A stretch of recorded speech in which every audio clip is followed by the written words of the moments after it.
బండోడా కిందకి రా, పైన నువ్వు నొక్కరా. అబ్బా గట్టి నొక్కరా. నాకు టెన్షన్ గా ఉంది. వాడెవడో చెప్పు.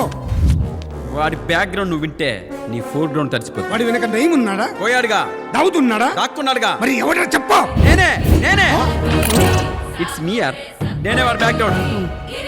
ఏంట్రా రౌడీస్, బ్యాక్గ్రౌండ్ చెప్పగానే సైలెంట్ అయిపోయారు ఏంట్రా?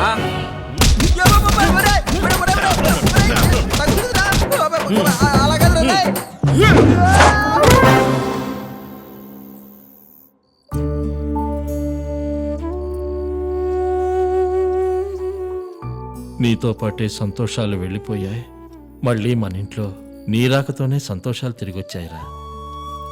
ఇంట్లో ఎక్కడ చూసినా నువ్వే గుర్తుకొస్తున్నావు. నువ్వు కనిపించినప్పటి నుంచి ఈ ఇంట్లో నీ జ్ఞాపకాలతోటి బతుకుతున్నావు.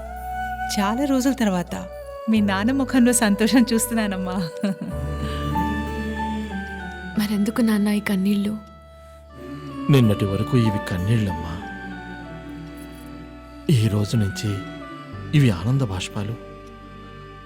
ఇంకెప్పుడు నాన్న నేర్పించవు కదా.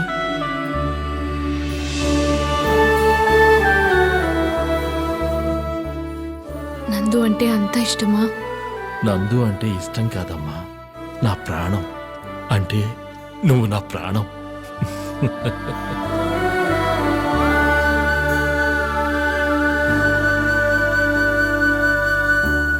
చంటి, అమ్మాయి గారు, నీ భార్య డెలివరీ అయిందా? అయిందమ్మా, పాప పుట్టింది. అమ్మాయి గారికి అన్ని గుర్తొచ్చేస్తున్నాయండి. దేవుడున్నాడండి, దేవుడున్నాడు. ఏ నాని, పద ఊరంతా చూసుద్దాం రా. ఊరు చాలా బాగుంది కదా, పచ్చటి పొలాలు, కాలువ. అమ్మా నందమ్మా, నాకు షుగర్ టాబ్లెట్లు తెచ్చావా? ఏంటి బాబాయ్, నీకు షుగర్ తగ్గలేదా? నువ్వు కనిపించినప్పటి నుంచి నాకు ఇంకా షుగర్ పెరిగిందమ్మా. నేను వచ్చేసాక ఇంక తగ్గుతుంది. అవును తల్లి. వెళ్ళు. రా నాని, ఇంకా ఊరంతా చూడాలి. ఇది కూడా ఉంది. రా నాని. నందు,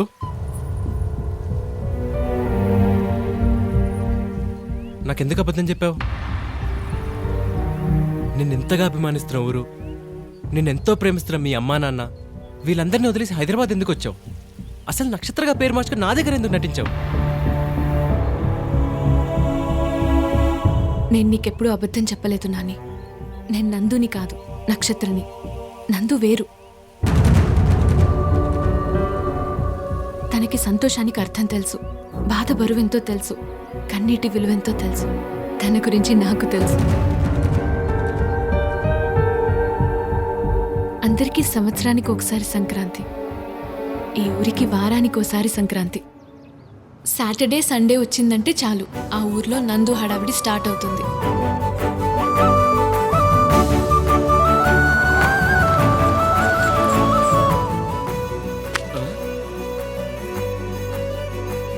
నందమ్మా,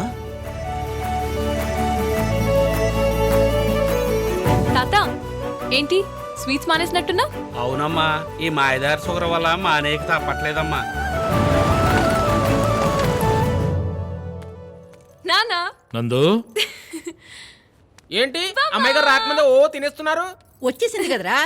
అంటే కార్ సౌండ్ కే మొదలెట్టేశారన్నమాట.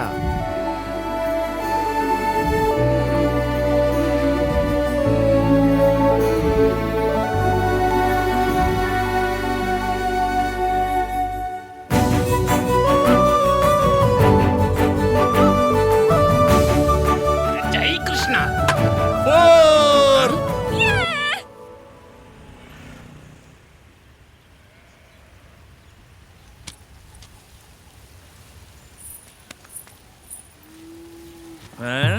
ఏంట్రా సీన్ ఎదుగుతున్నా? రచ్చబండి అన్నారు కదా, రోజా గారు కానీ జీవిత గారు వచ్చారేమని చూస్తున్నా.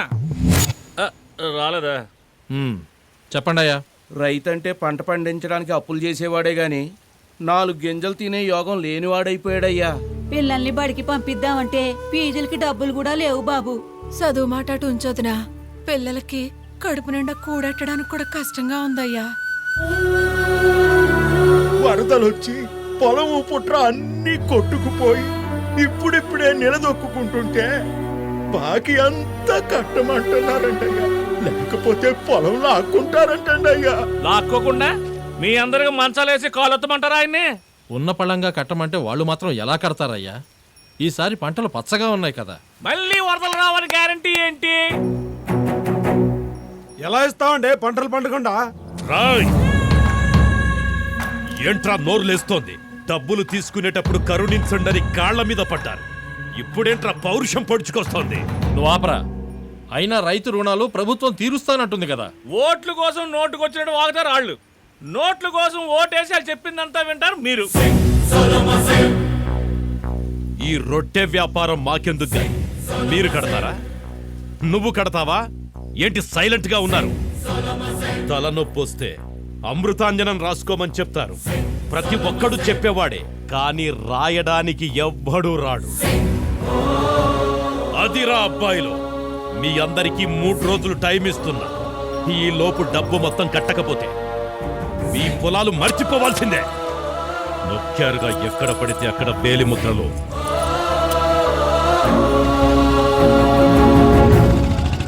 మన పొలాలు మనకిక దక్కేలా లేవు. ఏం జరుగుతుందో చూద్దాం. హాయ్, ఈ వీకెండ్ గోవా ట్రిప్ అదిరిపోయిందిరా. హాయ్ రా. Hi dudes, how was the Goa trip? 2 days full జోష్. నాకైతే అసలు వెనక్కి అనిపించలేదు. Hi hi. Hey Nandu, you missed a lot. Hi Nandu. Super గా ఎంజాయ్ చేసాం తెలుసా? ఏ నందు, ఎప్పుడు వీకెండ్ వచ్చినా మీ ఊరు వెళ్తావు, నీకు బోర్ కొట్టదా? సొంత ఊరి కంటే ప్రపంచంలో ఏ ప్లేసు గొప్పది కాదు.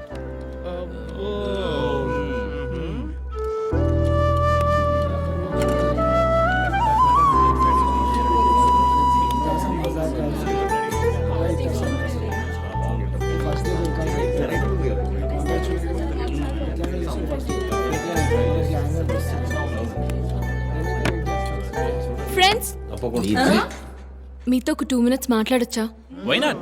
Go ahead. ఈ రోజు మనం అందరం హ్యాపీగా భోజనం చేస్తున్నామంటే దానికి కారణం ఎవరో చెప్తారా? మై మమ్మీ యు నో వంట చాలా బాగా చేస్తుంది. నో, మా వంటవాడు చాలా బాగా వండుతాడు. No, our boss is paying good salary, that's why we're eating good food.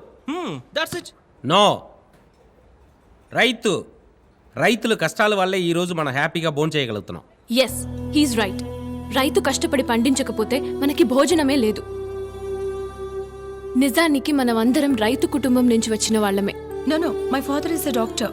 His father farmer. My father is a lawyer. My grandfather is a lecturer. What about your great grandfather? 1 minute. Hello daddy, మీ grandfather ఏం చేసేవారు? వ్యవసాయం. మనకి 100 ఎకరాల పొలం ఉండేది. అవునా? Sorry, he's a farmer.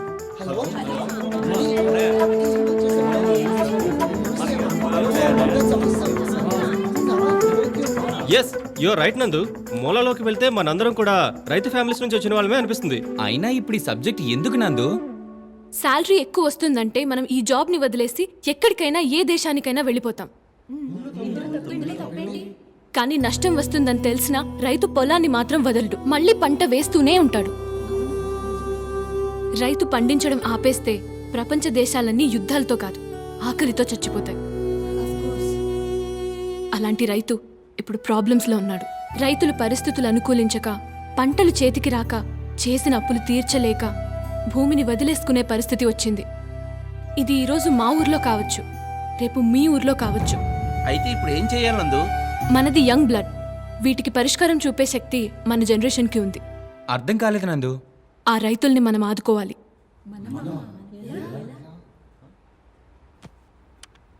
మీలో ఎవరికైనా సహాయం చేయాలనిపిస్తే ఈ అకౌంట్కి మీ సేవింగ్స్లో కొంత ట్రాన్స్ఫర్ చేయండి. But no compulsion.